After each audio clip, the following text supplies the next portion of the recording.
Presidente do Senado reafirma eficiência do sistema eleitoral em encontro com observadores internacionais. Comissão de Relações Exteriores aprova acordos internacionais. E saiba por que nesses dias próximos da votação, eleitores só podem ser presos em flagrante delito. Olá, hoje é quinta-feira, 29 de setembro. O Senado Notícias está no ar.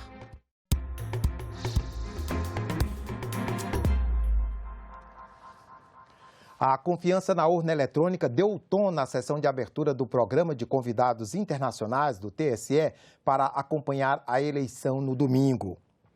O presidente do Senado, Rodrigo Pacheco, participou da cerimônia. Além de missões de observadores nacionais e internacionais, cerca de 90 convidados de 30 países vão acompanhar as eleições de domingo no Brasil. São autoridades eleitorais, especialistas, parlamentares e ex-chefes de Estado, entre outros. O Brasil recebe convidados internacionais desde as eleições de 2016. Além de acompanhar as eleições, os convidados participam de uma extensa programação preparada pelo TSE. Na abertura na manhã desta quinta-feira, com a presença da presidente do STF, ministra Rosa Weber, do presidente do Senado, Rodrigo Pacheco, e outras autoridades, o ministro Alexandre de Moraes, que preside o Tribunal Superior Eleitoral, reforçou a confiança de que o exercício da democracia neste domingo acontecerá de forma segura. Eu sempre repito, que somos uma das 4 maiores democracias do mundo, porém a única que apura e divulga os resultados eleitorais no mesmo dia, com agilidade, segurança, competência e transparência. Graças à tecnologia avançada, confiável, segura e auditável de nossas urnas eletrônicas. Isso sempre foi e continuará sendo motivo de orgulho nacional. A presidente do STF, ministra Rosa Weber, ressaltou que a democracia pressupõe diálogo e tolerância com pessoas que defendem ideias diferentes, respeito à liberdade de expressão e de imprensa e também observância às regras do jogo. Em tempos turbulentos como os atuais, mais do que nunca se há de proclamar a irrestrita confiança que devotamos à Justiça Eleitoral quanto à integridade das eleições e à legitimidade dos resultados eleitorais. Estamos certos da atuação sempre firme do TSE a assegurar que nada tumultue a escolha livre e consciente dos cidadãos brasileiros do que entendam ser o melhor para o país. O presidente do Instituto Eleitoral do México, Lourenço Córdova, que também chefia a missão de observação da União Interamericana dos Órgãos Eleitorais, disse que garantir a democracia de um país é um problema global. Por isso, a importância de tantos observadores nessas eleições, um número recorde. Ele disse que técnicos da missão de observação estiveram no Brasil em agosto e comprovaram a segurança das urnas. É uma referência para todos nossos países, que é a urna eletrônica que vocês han desarrollado. Muchísimas gracias. O presidente do Senado, Rodrigo Pacheco, disse que poucas democracias no mundo envolvem uma estrutura eleitoral com as dimensões da brasileira e que nenhuma outra é capaz de apurar os votos com tanta rapidez e segurança. Ele ressaltou que as urnas eletrônicas já provaram ser confiáveis, seguras e transparentes. E terminou dizendo que cabe às forças de segurança garantir que as eleições deste domingo ocorram de forma ordeira. Que sejam, pois, todos os senhores, todas as suas senhoras, autoridades estrangeiras, muito bem-vindos ao Brasil. Em nome do Senado Federal e do Congresso Nacional, agradeço penhoradamente a presença e a participação de todos e de todas e faço votos de que sejamos todos testemunhas, no próximo domingo, de uma festa pacífica, celebração da democracia, da alegria e da autodeterminação do povo brasileiro. Parte dessa delegação de convidados internacionais a acompanhar a eleição estará no Senado amanhã. Convidado é diferente de observador. Cerca de 100 observadores nacionais e internacionais, como a OEA, Organização dos Estados Americanos, o Parlamento do Mercosul e a Rede Eleitoral da Comunidade dos Países de Língua Portuguesa, vão acompanhar as eleições de domingo. É a primeira vez que uma eleição contará com tantas missões internacionais e a primeira vez também que terá observadores nacionais. O papel deles não é validar as eleições, mas certificar a comunidade internacional da lisura do processo. Ao final, cada missão internacional entrega ao TSE um relatório com as conclusões sobre o processo eleitoral, uma forma de reforçar a segurança e a transparência das eleições. Neste domingo, o povo brasileiro irá exercer uma das questões mais fundamentais para a soberania nacional, o voto, e o fará nas urnas eletrônicas. Um orgulho à nação.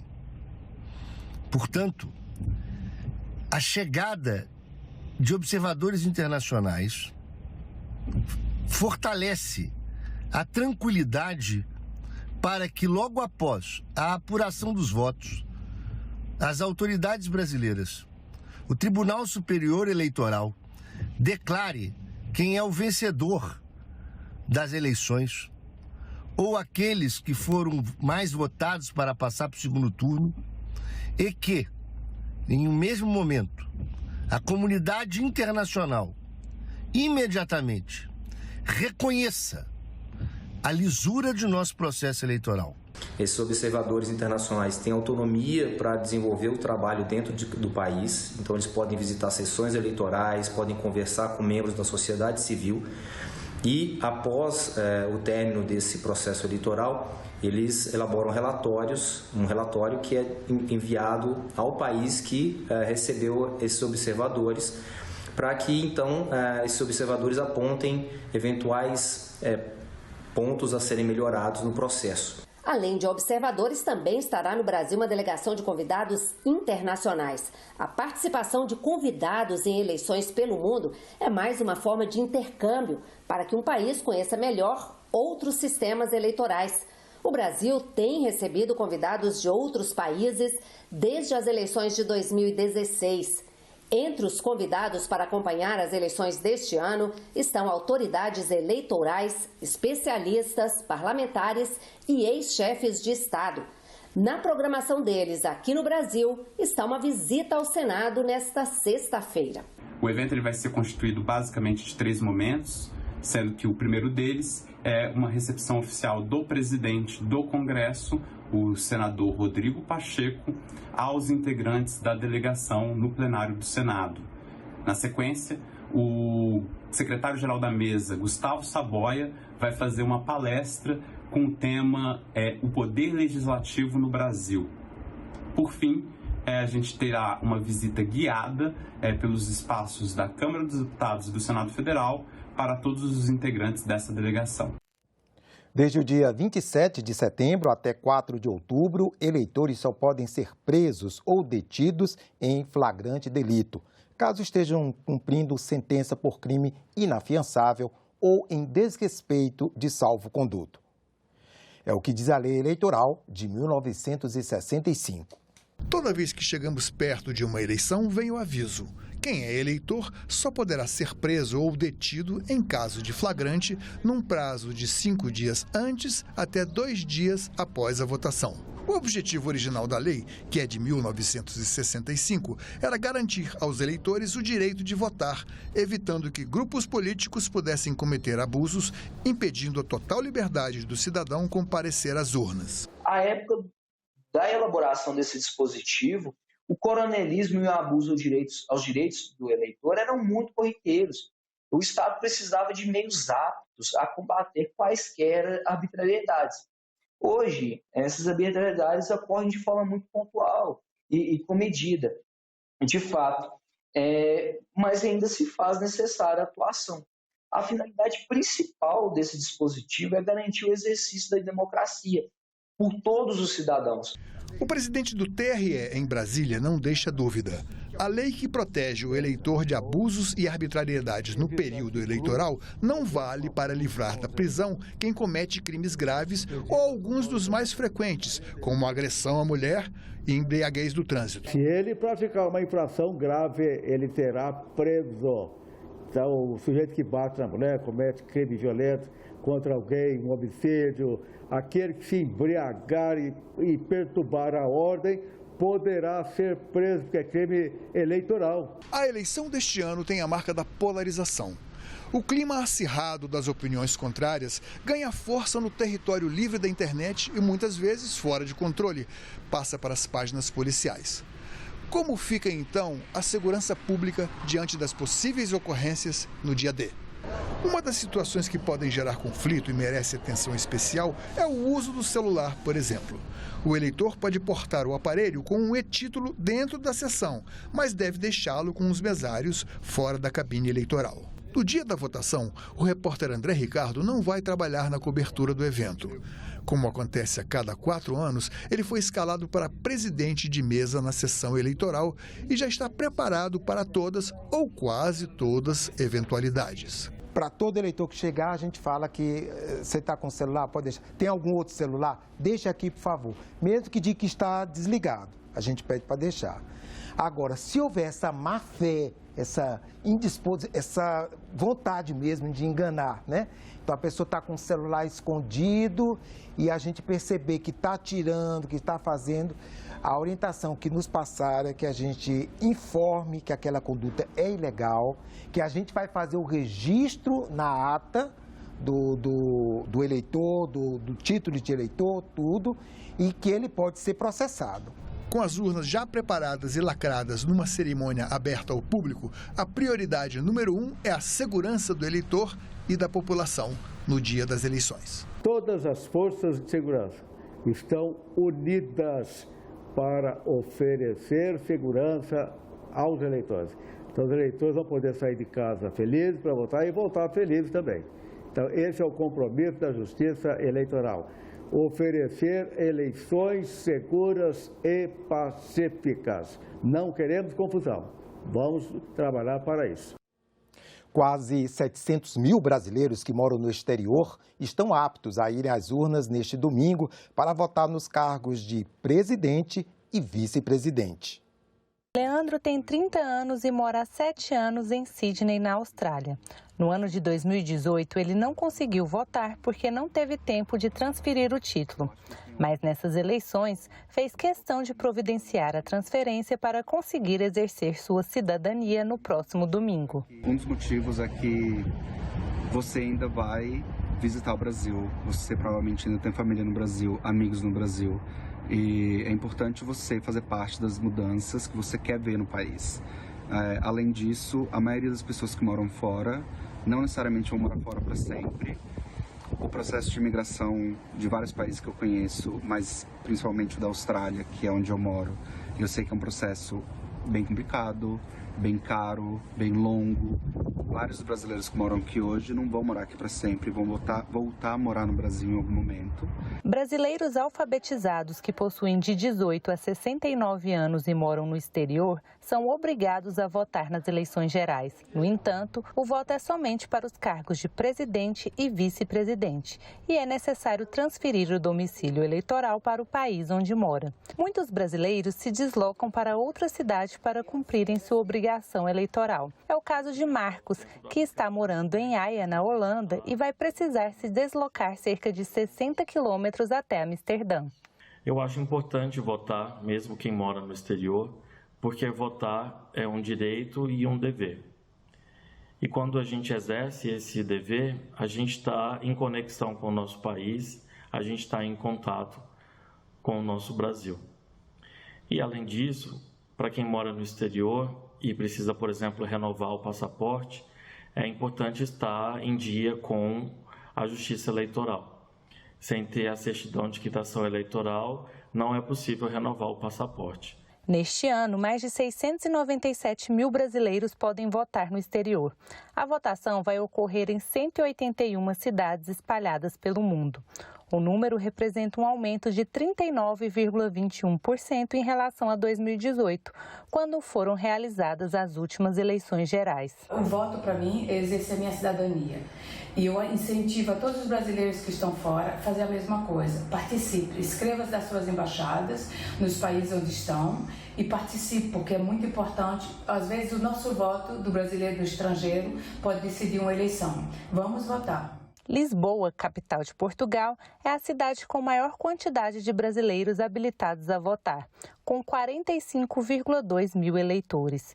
Em seguida, aparecem Miami e Boston, ambas nos Estados Unidos, com 40,1 mil e 37,1 mil eleitores, respectivamente. É simples, é rápido, é somente transferir o voto e ir no consulado. Não tem problema algum. Eu acho uma pena não podermos votar para os outros cargos, né? Só podemos votar para presidente da República. Quem mora fora do Brasil e tem dúvida de como votar ou justificar o voto, pode entrar em contato com a Justiça Eleitoral via WhatsApp, e-mail ou telefone. A Comissão de Relações Exteriores aprovou os 20 itens na pauta da reunião desta manhã. Entre eles, o texto do Acordo Quadro sobre o estabelecimento da Aliança Solar Internacional. Todas as proposições seguem para análise do plenário. A Aliança Solar Internacional é uma organização de países majoritariamente localizados em regiões tropicais, onde há grande incidência de luz solar. O propósito da aliança é auxiliar os Estados-membros na difusão da energia solar e enfrentar de forma coletiva os obstáculos à implementação dela. O texto aprovado pela Comissão de Relações Exteriores foi assinado pelo Brasil em Nova Delhi, na Índia, em novembro de 2016. 102 países assinaram o acordo, que entrou em vigor em 2017 e conta atualmente com 81 países membros. Considerando, de um lado, que a geração fotovoltaica distribuída no Brasil foi a quarta em crescimento no mundo em 2021, atrás apenas dos Estados Unidos, da China e da Índia, e de outro, que a energia solar deve ser responsável por 17% da matriz energética brasileira até 2031, segundo dados do Ministério de Minas e Energia, o acordo em análise reveste de superlativa importância para os interesses nacionais, bem como para o cidadão contribuinte consumidor de energia. Os senadores também aprovaram o texto do acordo que regulamenta o transporte de mercadorias e passageiros na fronteira entre o Brasil e o Paraguai. O Senado foi palco do Festival de Cinema Acessível Kids, aberto a pessoas com ou sem deficiência. A mostra exibe filmes de sucesso com tecnologias de acessibilidade para crianças e adolescentes com algum tipo de deficiência. A ideia da primeira edição do Festival de Cinema Acessível Kids, realizada no Senado Federal, é proporcionar às crianças e adolescentes com qualquer tipo de deficiência e do espectro autista acesso à magia do cinema. A mostra exibe filmes de sucesso com 3 tecnologias de acessibilidade apresentadas de forma simultânea. Os filmes têm audiodescrição, janela de libras e legenda descritiva. Ele propicia que pessoas com deficiência visual, deficiência auditiva, deficiência intelectual ou cognitiva e pessoas sem deficiência estejam na mesma sala de cinema, com a mesma oportunidade de diversão, entendimento dos filmes e emoção que o cinema traz. Então, a sala de cinema se torna um ambiente de convivência. No início do projeto, a acessibilidade era só para adultos, até que o filho do organizador, na época com 8 anos, chamou a atenção do pai de que era preciso incluir as crianças. Conversando com os amigos, eu fui perguntando se existia pai que enxerga, que tem filho que não enxerga e vice-versa. E eles disseram sim, por quê? Porque o meu projeto é o Festival de Cinema Acessível Kids. Leve seu pai ao cinema.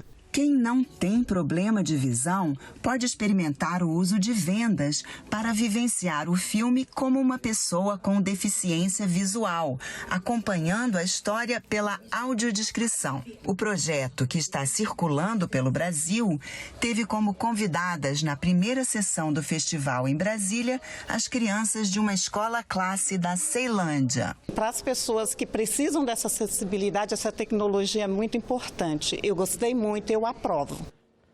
A pandemia da Covid-19 veio, fez adoecer e matou milhares de brasileiros. Ela também causou estragos na economia e em todos os setores da sociedade. Na educação não foi diferente. Chegou a hora de superar prejuízos e ajudar os alunos a se desenvolverem. Projeto em exame no Senado prevê uma atuação mais efetiva das escolas para recuperar as perdas educacionais provocadas pela pandemia. O texto prevê 3 medidas de recuperação do aprendizado. As escolas devem escolher pelo menos uma delas. Tutoria individual ou em grupos de até 4 alunos, ao menos 3 vezes por semana. Ampliação em 100% da carga horária das disciplinas de língua portuguesa e matemática. Ampliação da quantidade de dias letivos em pelo menos 10%. Estudos mostram que houve prejuízo nas aprendizagens durante a pandemia, especialmente pela falta de acesso à internet e pela falta de condições para que as crianças pudessem acompanhar as aulas remotas. É preciso ter muito cuidado porque esse tempo a mais que vai ser oferecido às crianças, ele não pode ser apenas um tempo para reforço escolar, estrito sensu, né? O consultor chama a atenção para a necessidade de um espaço acolhedor, de diálogo e de promoção de um novo momento para crianças e adolescentes. É preciso que ela dê atenção ao cuidado com a criança, ao acolhimento, e também que também ela seja um espaço de convivência e amorosidade para essas crianças, porque elas passaram por um trauma muito grande durante o período da pandemia, né? É preciso tomar cuidado para não estigmatizar essa geração. A criança das gerações da pandemia, né? As crianças, a gente sabe disso, são seres em desenvolvimento e tem uma flexibilidade muito grande para adaptação. E se for dada a oportunidade certa, essa aprendizagem, sem dúvida, será recuperada. Está em tramitação no Senado um projeto de lei que cria o Estatuto da Gestante. A proposta estabelece diretrizes de assistência integral à saúde da mulher na gestação, parto e puerpério. A ideia é promover a atenção humanizada à mãe e ao filho nos estabelecimentos de saúde das redes pública e privada. A proposta apresenta recomendações voltadas às diferentes fases da gestação. O texto destaca o período pré-natal como um momento crucial, em que é necessária assistência integral à saúde, com profissionais qualificados e acesso a informações, tratamentos e procedimentos com base em evidências científicas, além da necessidade do apoio familiar. O projeto de lei também fala do acompanhamento pós-natal e determina que o cuidado deva ser intensificado. O Estatuto da Gestante está sendo construído em cima de recomendações atuais da Organização Mundial da Saúde. É mais um mecanismo que a pessoa tem na garantia da melhor assistência à saúde durante o parto. O parto, ele precisa ter também o acompanhamento do seu pós-parto, no sentido de observar as complicações que podem e corriqueiramente acontecem, como depressão, como a questão do aleitamento materno, requer sim um acompanhamento par e passo por aquele que está assistindo. A proposta tem 13 artigos e estabelece diretrizes e assistência integral à saúde da mulher na gestação, parto e puerpério. Inclui questões relacionadas ao aleitamento materno, atenção à depressão, métodos de contracepção, promoção da saúde e prevenção de doenças sexualmente transmissíveis, além de prover triagem para tratamento de depressão e ansiedade pós-parto e em situação de perda gestacional. O projeto de lei também traz garantias para as mulheres vítimas de violência sexual. Ficamos por aqui. Você pode rever as reportagens desta edição na nossa página na internet, senado.leg.br/tv. Obrigado pela companhia e até a próxima.